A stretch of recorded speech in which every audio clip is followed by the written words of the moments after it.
You are listening to Season 4 of Black Girl Missing, a true crime podcast covering stories of missing black girls under the age of 18. When black girls go missing, their cases are severely underreported in mainstream media. Join us as we dig deeper, ask questions, and provide unconsidered context. Due to the sensitive and sometimes graphic nature of these cases, we advise you to please use caution when listening.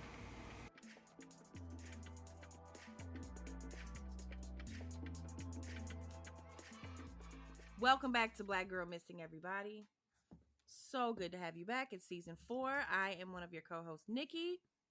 I'm Asa. And I still haven't figured out a name. We were talking about this last time. You know, I guess I'll still be Feminista Jones. Why not? Let's just go for Cool. it. Welcome back, everyone. I am in an existential crisis. Yes. I'm kidding. That's not really my name. We are so happy that you have joined us once again. Oh boy. No, we really do. We don't have no damn sense, but y'all have sense Truly. enough to come back and listen to this show. And Because you we know what? appreciate it.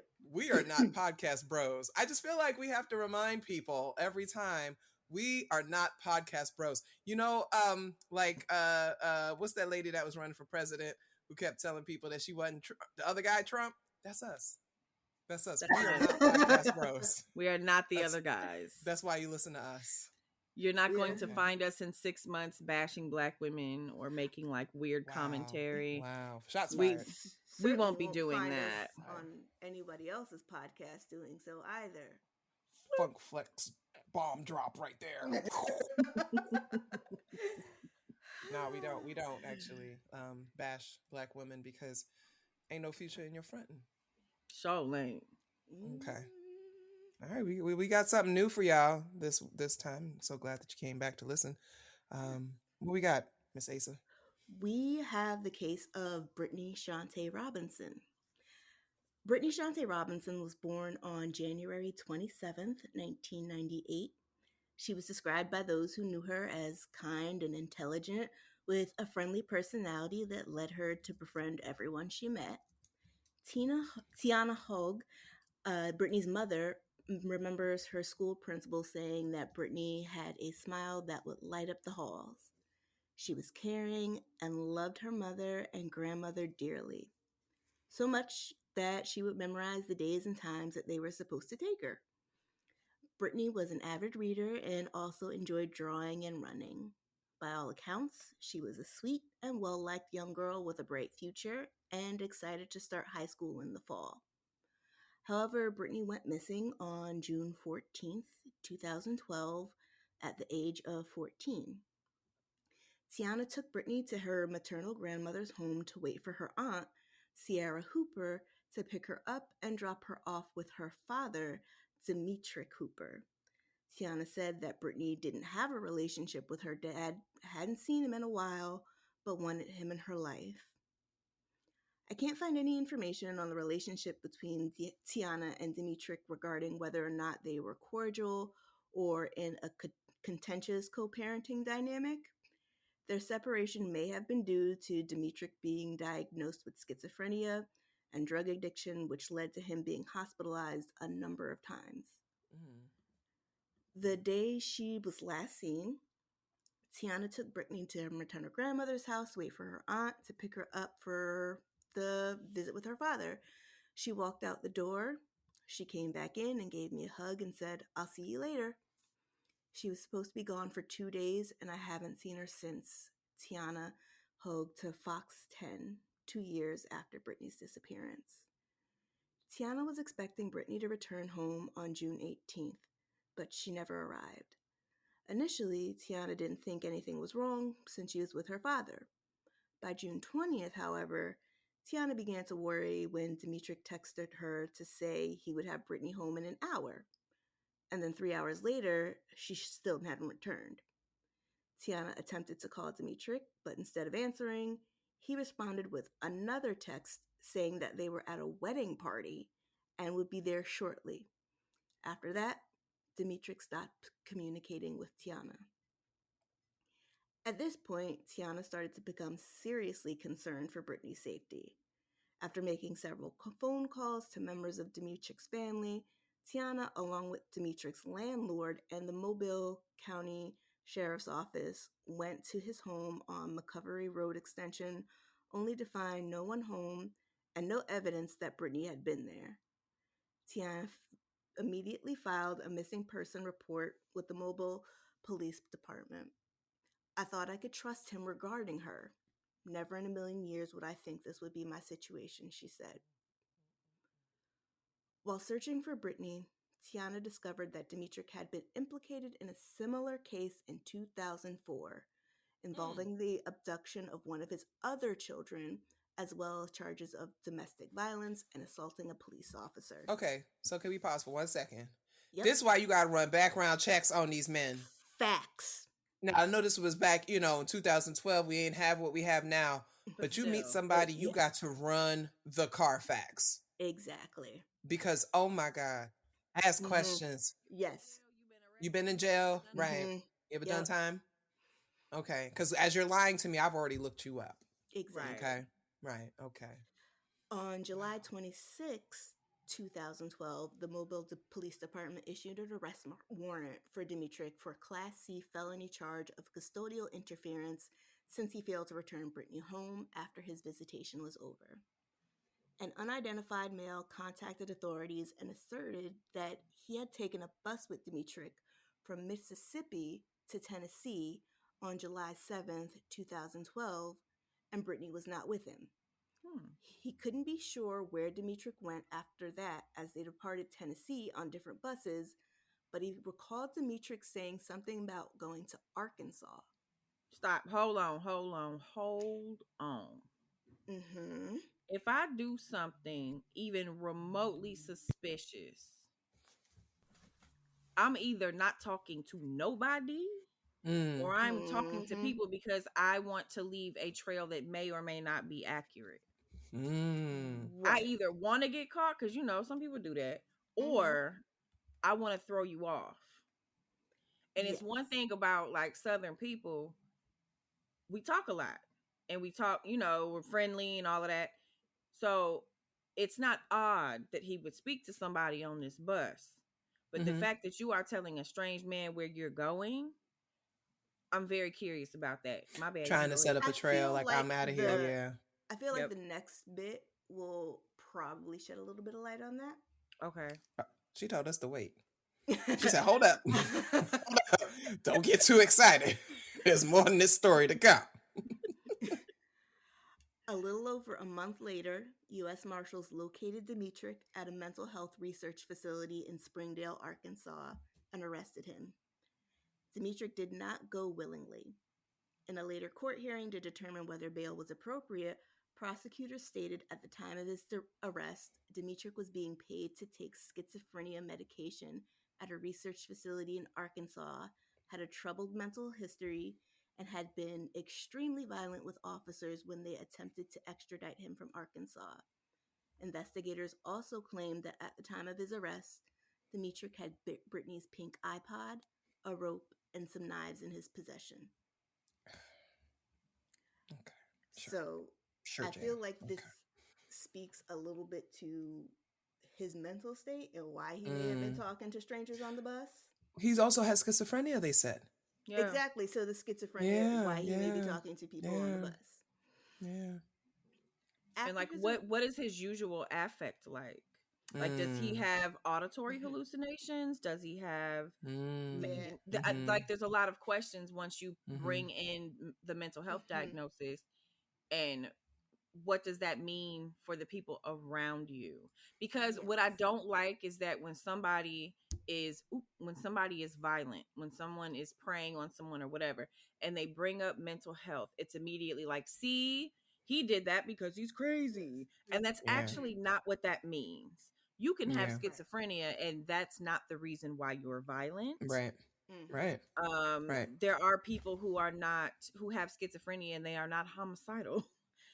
Just because you right. And it's like, just now, because you have, go ahead.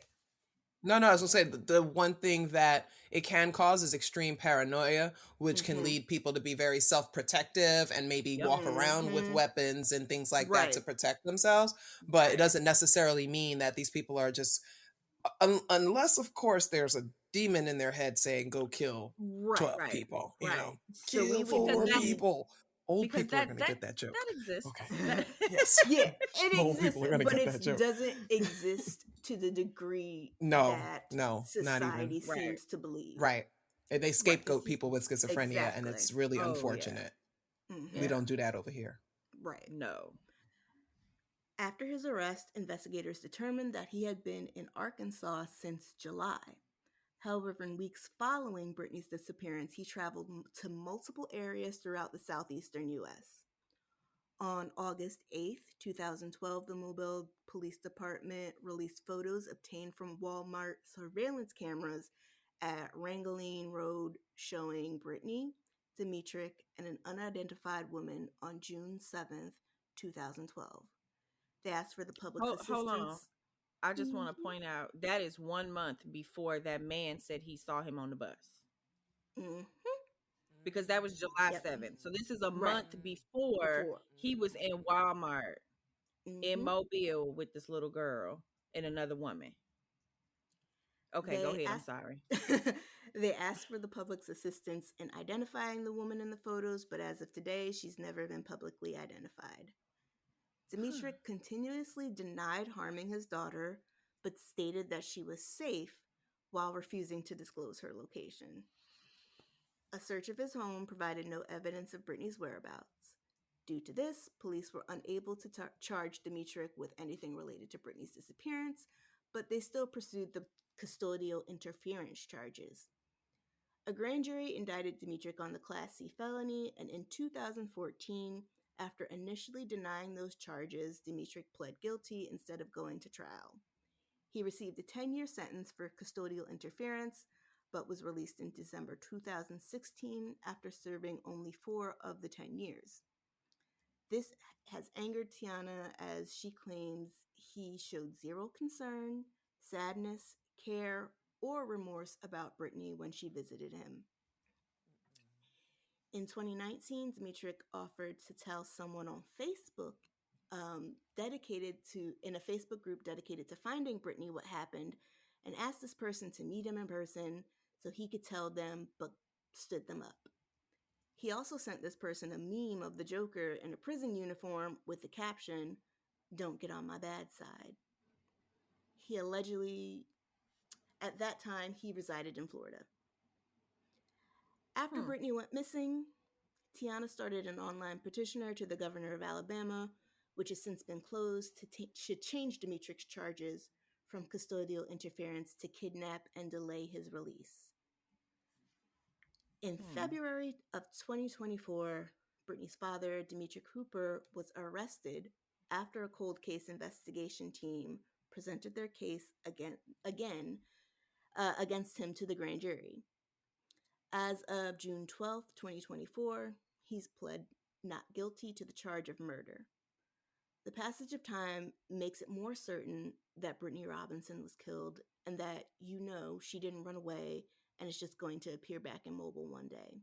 Mobile, a district attorney, Keith Blackwood, stated. At the time she went missing, Brittany was 5 feet tall, 150 pounds. She had black hair and brown eyes.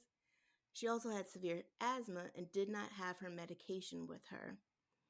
Her case remains open with the Mobile Police Department, and they ask that anyone with information on her whereabouts contact 251-208-1700.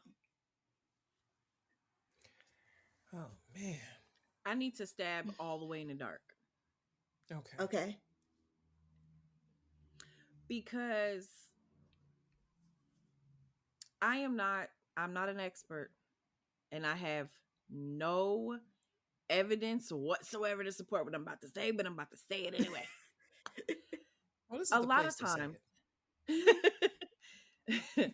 a lot of times when someone who has a mental health diagnosis that can cause delusions or poor historical information or paranoia, things like that. A lot of times they are not lying. There Mm-hmm. are times where they are experiencing delusions where they really do believe what's happening. So what Mm-hmm. I'm wondering is, did he give his child to that woman to raise and she's Oh, not dead?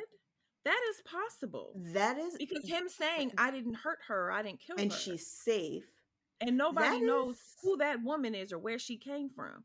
And the thing about where they're coming mm, from, there's a lot of rural areas down there where you yup, can hide really well because you're never going to come in contact with people. right. Oh, that is a good point.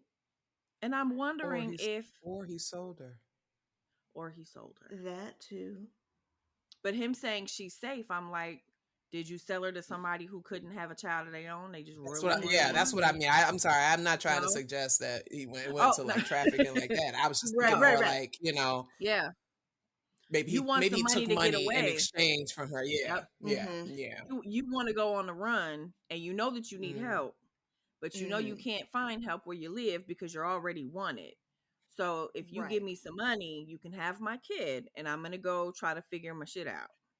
Mm-hmm.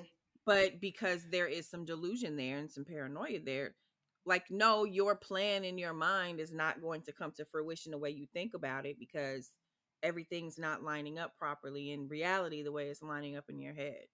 But Right. society, we don't live in a society that allows us that amount of grace for people who are ill. Mm-hmm. Right. And I'm not saying that this I is what the situation is, but I really, right. really hope that she is I alive and that she was not harmed. truly, I wonder,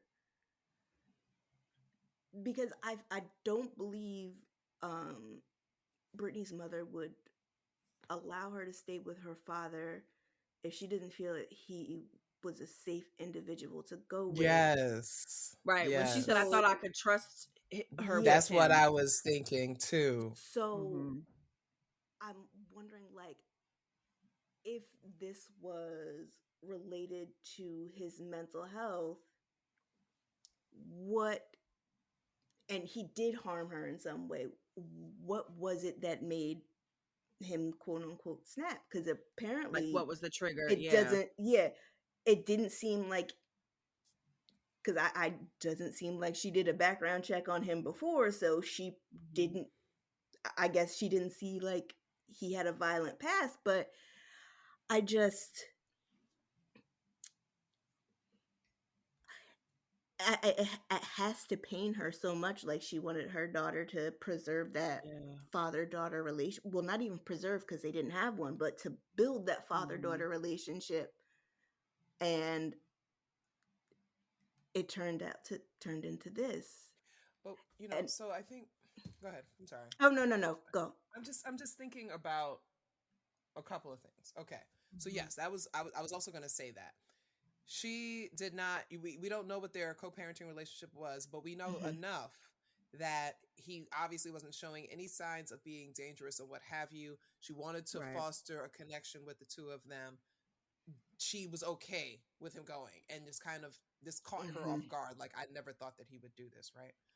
Right. Mm-hmm. But then we go back to this woman that they were seen with, right? Hmm. um so they were seen with this woman, I think you said June of 2012, and Mm-hmm. then a month later He's he'd been traveling. on a But bus and Brittany hmm. wasn't Mm-hmm. there. But then also, so he wasn't doing that well because he was in a facility being paid to do a To the, study. Now yep. listen, sometimes when you ain't got no money and they doing a clinical Hmm. trial, I want, first of all, I want to know how he got connected with that, right? Right. Because there's a lot of Yeah. vetting that tends to happen for that. But Hmm. also Yeah. they do sometimes go into shelters and they go into other spaces and they're like, we Mm-hmm. can help you out, what have you. Hmm. This was an in person, like an in-house treatment. Like Mm-hmm. he Hmm. was at the facility, right? Mm-hmm. So he's being paid for to be on this trial. He doesn't want to go. I don't know what the medication is doing, right? But he's Hmm. fighting them. So I'm just thinking, like, he was okay at some point, Right. Mm-hmm. and then he wasn't okay. Mm-hmm. And whoever this person was, um what's her name? The mother's name is Tiana. Yeah, Yana. Tiana knew her Mm-hmm. too. Mm-hmm. How come they were never Mm. able to identify who that woman was? Do we know Tiana knew? I don't. Well, I they said they were together, right? I thought it no was Tiana. Oh no no, it no was Brittany. no Mm-mm. Okay, so no. Brittany was there. Okay, sorry, Yeah, I'm getting their names confused. Listen, y'all. that's okay. Listen, y'all. It's been a long day. I'm just saying. I'm also an elder at this point. My Oh brain Lord. ain't what it used to be. But okay, so Brittany was with this woman, but they didn't. Hmm. It didn't seem, from I guess from the footage, that there seemed to be any problems. So I don't know. Maybe it was his Right. girlfriend. And Who knows? I'm also I'm also curious though about how this would connect to his previous situation where he harmed Mm-hmm. another one of his children. Hmm. Like, where is that child's mother? Like, what would she have to say? Oh Like, yes. what other input did he have? Any other kids that we don't know about that were not reported in this story? Mm-hmm. Where's his family? Like, what do they think? What would they have to say? Right. Yeah. There's just All so we know is that she was many. trying to contact them, right? She Hmm. was like Yeah. reaching out to all his family. Yep. Nobody had any answers, right? And see, And one Oh thing my that God. ends up happening in our communities, especially in the South, because hmm there is so much stigma and mental health is just like a taboo subject. We don't talk about it. When hmm you have somebody in your family who has an issue, you don't say, "Oh, that's my cousin so and so. They got schizophrenia." It's like, "Oh, that's my cousin so and so. You know he ain't right. right. You You know know he he, ain't right, Right. right? you know he ain't Or right in the there mind." Or it's either that or there's complete isolation from that we person. don't fool with Yeah. him because he Mm-hmm. Yeah. whatever. We don't. Hmm. That's like that dude Legion, Yeah, Risa Tisa. Yes, yeah. The family yes, was like, yes. nah, They stop, Hmm. and the they fact stopped that messing with him. that is a really great example because Mm-hmm. they stopped fooling with him like 10 years prior Mm-hmm. because they Mm-hmm. were Hmm. like, he refuses to take his meds, he's unmedicated, he is diagnosed, but he is not Hmm. well and he continues to decompensate. And we don't, I mean, they didn't say it in those words, but that's exactly what's happening. They are Hmm. isolating him because he is decompensating, not getting better, not taking his meds. So if Brittany's dad is doing the same thing or something similar, it is really easy for family to be like, you know what? I just need some distance from you because this is Hmm. a lot. I don't know how to Exactly. handle it. We don't have enough knowledge or enough education around this kind of stuff and how families Hmm. can support people when they have a mental health diagnosis and Mm, they are just unwell. Ain't right. no And then telling. I'm looking at where this is. I'm thinking, is there even access to the type of Right. like resou- resources that he would need? Because circling back into like the mental health bag, like a lot of times access for um severe mental health issues is very much gate kept. Yep. Mm-hmm. It's you have to know someone that knows someone that knows You got to someone have that money. works, and You got to have connections. money. And a lot of times you need to be white. Like, let's just, Facts. you got to be white. That's Hmm. You need to be And white. because so the mental health system is so carceral, it right. is something that people try not to come into contact with as much as possible, no matter how bad um, Hmm. the symptoms are.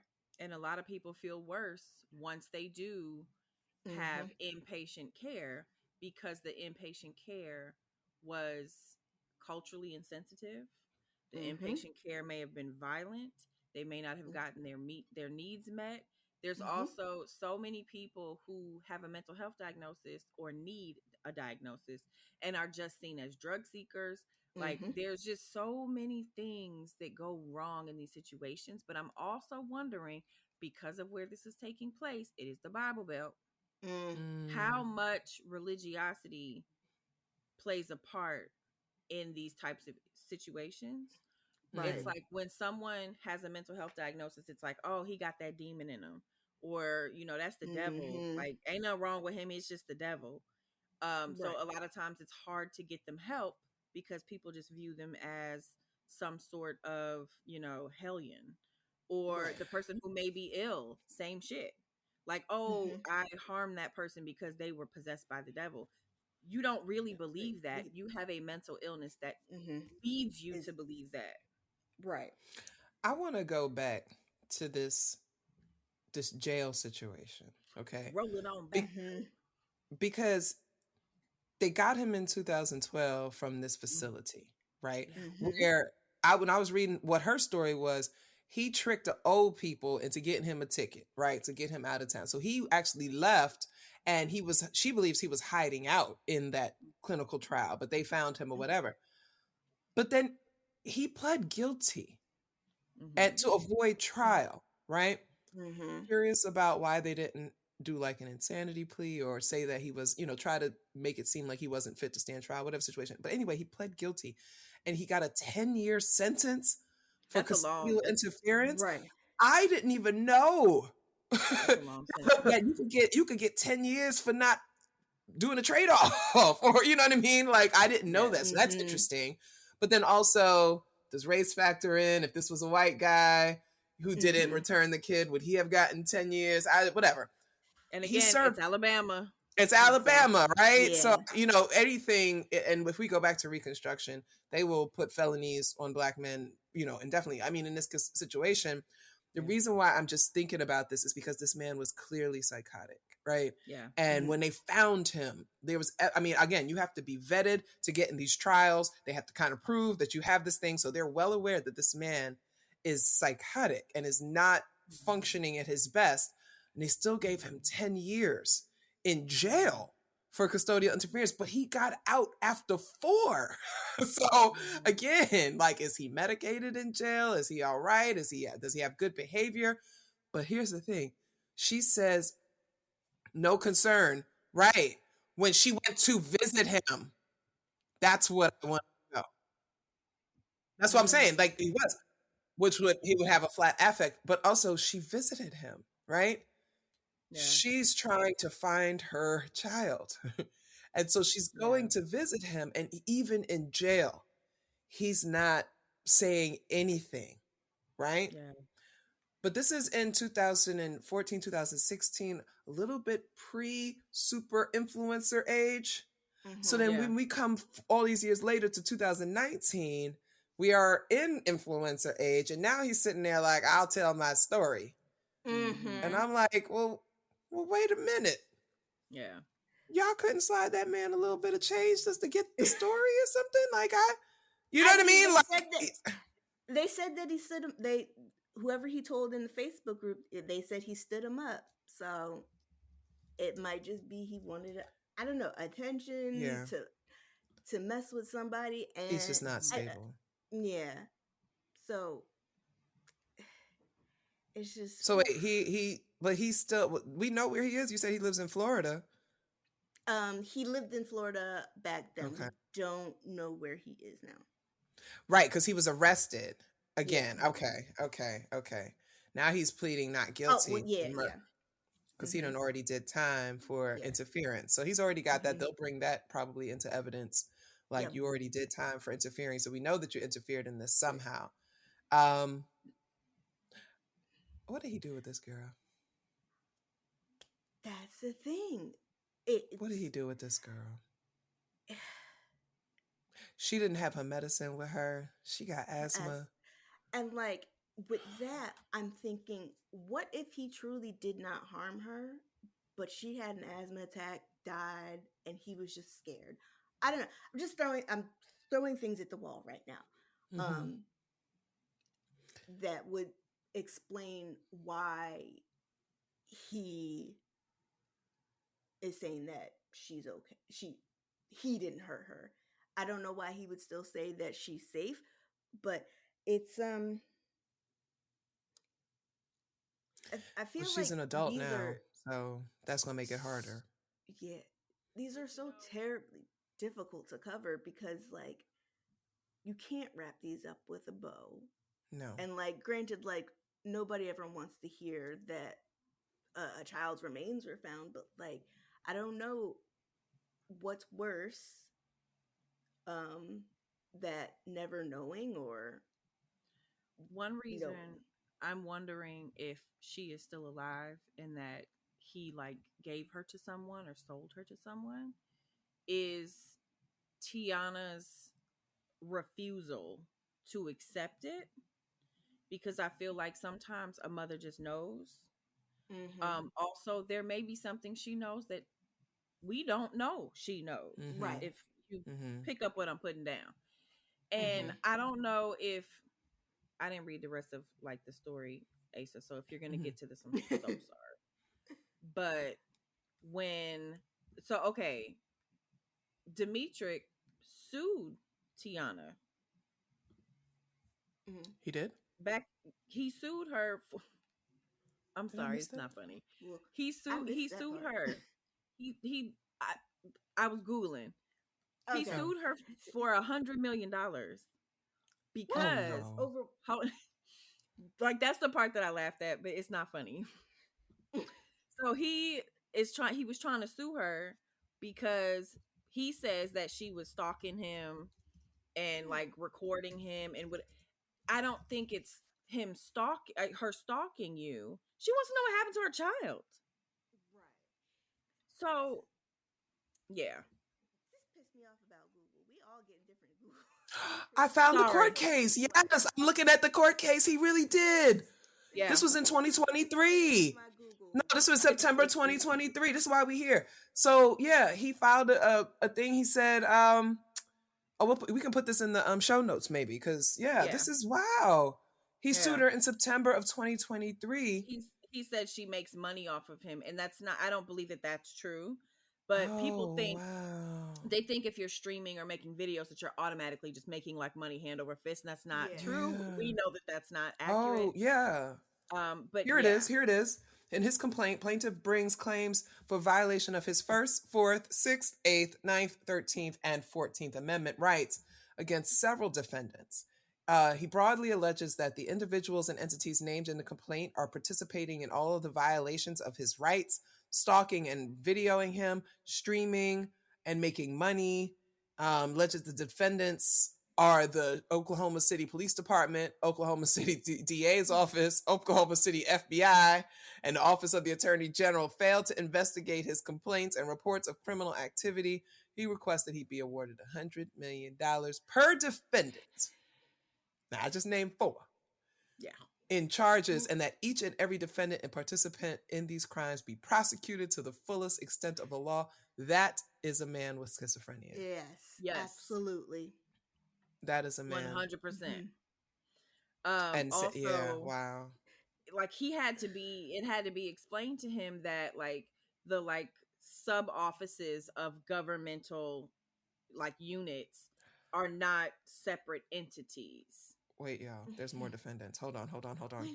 Okay. That was only 4. He's got more defendants. Oh, wait. Let me go into case details. BioLife Plasma Services, Walmart, Embark, YouTube, Meta Platforms, Tiana, McDonald's, Facebook, which is part of Meta, Google, Hulu, Netflix, he put BD, but it's supposed to be DB, X Videos, T-Mobile, What? T-Mobile, Okay. Assurance Wireless. All right. He named all of them.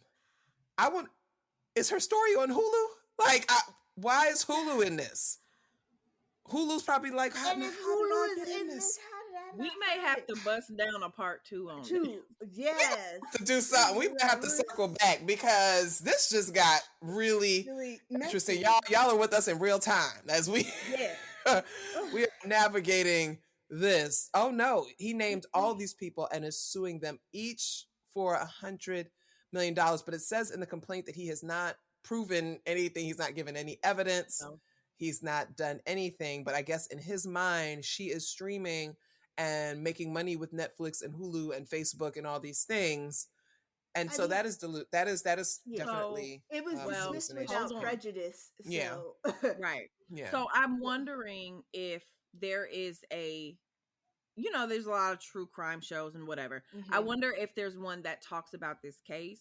We don't really check those before we do cases because we don't care about that. Not that we don't care, but like it doesn't influence our choices. Yeah. And we only go off of like actual like news stories, not TV shows. So there may be a television show that is available on Netflix / Hulu or YouTube or whatever that talks about this case. That's or very wow. or one that No, sounds I found him. similar. I found And it. So there's a few. So Facebook, The Vivid Faces of the Vanished. Okay. That's on there. There is a YouTube one. Okay. Um, there's an uncovered cold case joint on it. Yeah, no, this has gotten some traction. So Okay. yeah, no, this yes, Fox News had covered it. Like this got some traction, and He's probably so pissed. yeah, and so for him, as this is even on Lipstick Alley, y'all. So, but for him, Oh God. he probably sees again. We're talking that's your influencer time algorithm. now, right? So Yeah. he's probably seen all these different places that are covering this story, and he's like, "Well, Yeah. why am I not? This is my Getting story. Like, why am I compensated. not Yeah. in this?" Mm-hmm. So he Yeah. probably kind of found. Oh, he didn't sue TikTok though, and it's on TikTok. It's on TikTok, but it's really interesting. I That's guess he hasn't interesting. gotten around to suing TikTok yet. Because this was 2023, so he may not have been aware of TikTok yet. Yeah. But yeah, the My last couple of years, goodness. TikTok is Yeah, totally okay. I blown hear up. you. No, I Yeah, hear yeah. you. I hear you. Yeah, so there's some parts here. So I kind of feel like we should follow this because it's Oh, ongoing. we Yeah. shall. Like it's Yeah. ongoing. All We'll right. we'll be back. We'll be back with this one. We'll be back with this one. Um yeah, Interesting. so I get it. Yeah, and I feel, I just want to say I do feel for Tiana because she's trying to get, she doesn't understand why it was only a custody interference thing, and I Yeah. get it for her from my Yes. perspective. I was like, well, if you have enough Where evidence to say that he interfered with the custody you and got enough to and call. you, and she was last seen, then why don't you have enough to arrest him for or indict him for maybe kidnapping, right? Kidnapping. Because my And I think child that's what is she wanted. legitimately she's missing. Missing. Yeah, So who are she's you to missing. say that this isn't something that we can be elevated? And this goes back to Yes. what we say about the way that the justice system, air quotes, heavy air quotes, the justice system ignores black girls. Because at 14 years old, that girl did not just walk away from her daddy. Right. Who she wanted to have a relationship with. She was excited. And she Mhm. said that she kissed her cheek and said, I love you, mom. And like, Like, I'll be back. and See there's you a lot of soon. kids who don't have really close relationships with their dads or their other like non-custodial parent, right? Where they get excited about that. They want to have those two parents. They want to have a relationship with both, even if they're not in the same home. So yes, because she was a child, she was excited about that. So for the law enforcement agencies in their locale, for Tiana to come forward and say, hey, my kid is missing, you are not helping me, why should she have to resort to so much emotional and physical labor to try to get answers? Right. And like the assumption that she ran away, which they kind of the DA admitted there was kind of like this assumption she ran away. That doesn't make any sense. Ran away to the fuck where? Where? Like, I'm sorry. Let's be fucking for real. Ran away to where? Where? I mean, Ugh. but what's interesting is that when they extradited him back to Alabama, he was in jail in Oklahoma on another felony, and so that's also interesting. Like there's layers, y'all. We got to follow this story. We're gonna have to come back with something because this is We're gonna put a pin in this, It is. because I'm gonna go ahead and today is November 4th. It is November. We gonna be back. We back. Yeah. and yeah, I might edit that part out, but I just want to. No, but just yeah, they had enough to indict him for her murder with no body. Something else is going on here. Yeah. Something else. And is I going feel, on here. and if I were Tiana, I would file the most detailed lawsuit against these people. Mm-hmm. Because this was negligent as fuck. Yeah. They're not even trying. No. And again, now she's 18. She's older. She's an adult grown now. So yeah. All right, y'all. That's another one. We going to definitely circle back with that. Thanks for tuning in. Thanks for listening. We appreciate Thanks for the love. Thanks for the support, y'all. We really appreciate it. We love y'all so much. I need some wine. Oh. I'm sorry. We will see y'all next time. on Black Girl Missing. Follow us, like, subscribe, all that good stuff. Tell your friends about us. And we're going to keep this thing going because there are endless numbers of missing Black girls for us to talk about because we live in the United States of America. Unfortunately.